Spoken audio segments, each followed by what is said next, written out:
la parole maintenant à Monsieur Jonathan Deray, directeur associé du groupe Odyssée. Nous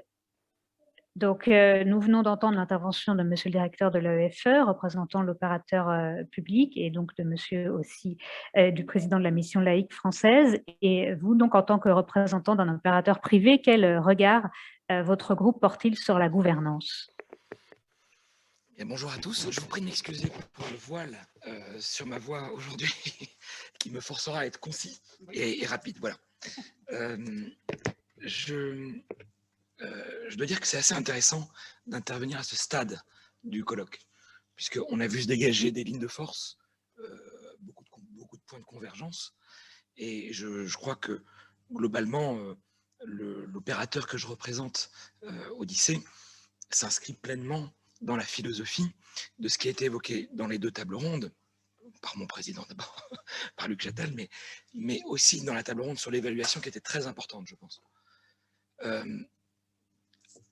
La gouvernance, à nos yeux, en tant qu'acteur privé, récent, jeune acteur privé, qui s'est pleinement inscrit dans la dynamique de ces dernières années de développement du réseau, cette gouvernance, c'est un équilibre subtil. C'est à la fois un outil au service de la préservation de l'essentiel, les valeurs, une pédagogie, un équilibre général du réseau, et l'effet réseau est essentiel dans l'enseignement français à l'étranger.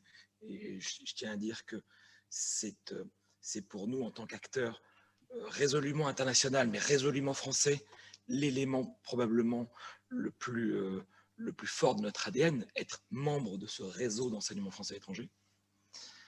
Et c'est aussi un outil au service d'une ambition. Une ambition de développement quantitatif, de développement pédagogique. Et je pense que nous ne sommes pas là pour nous gausser, comme disait tout à l'heure Jean-Christophe Debert, mais ou se contenter d'une histoire prestigieuse et essayer plutôt de se projeter dans l'avenir et de notre promesse d'excellence. Moi, je crois à l'excellence française, comme nous tous, je crois, mais cette promesse d'excellence, en fait, c'est une promesse pour l'avenir.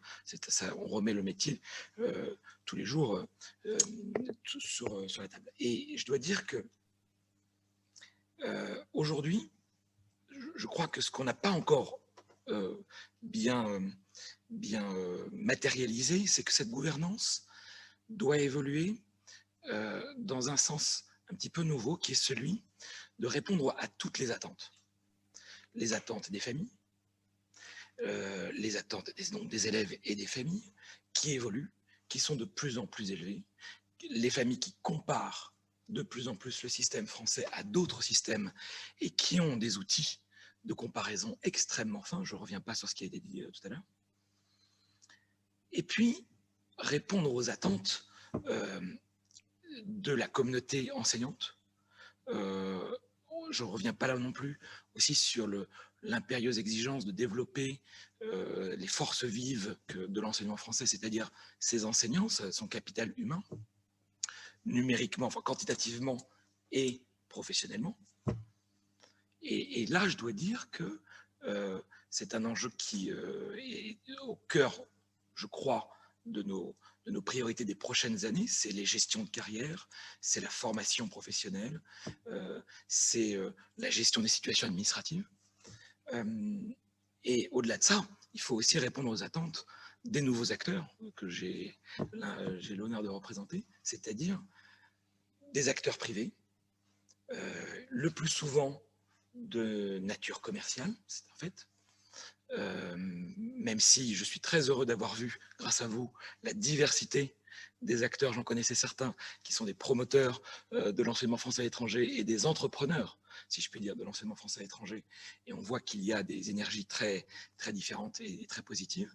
Mais je pense que la gouvernance doit respecter toutes les identités et toutes les attentes. C'est-à-dire, la gouvernance doit ça doit s'inscrire dans un calendrier qui est celui de l'éducation, le temps long, par définition. Il vous reste un peu moins d'une minute. Et celui des investisseurs, pour parler très clairement, celui des groupes privés. Et les groupes privés, eux aussi, s'inscrivent dans un temps long. dans un temps qui n'est pas celui d'un retour sur investissement immédiat. Donc, je dois dire que l'évolution à venir de la gouvernance, et je dois saluer le travail qui a été fait par les élus, par le corps diplomatique, par l'AEFE, va dans le bon sens. Tout ça va dans le bon sens parce qu'on voit même que les porteurs de projets sont globalement très satisfaits du soutien qui est apporté, de l'adaptation qui a été donnée par le ministère de l'Éducation nationale sur certains éléments de l'homologation, mais aussi sur le parcours de diplomation avec le futur BFI. Tout ça va dans le bon sens. Ce qu'il faut, c'est maintenir cet équilibre et ne pas oublier, je pense, que la gouvernance est au service de la qualité, au final, au service des familles, au service des élèves et au service de notre corps enseignant sans qui on ne pourrait rien faire. Donc, je crois que c'est la ligne directrice qui doit nous animer dans les prochaines années.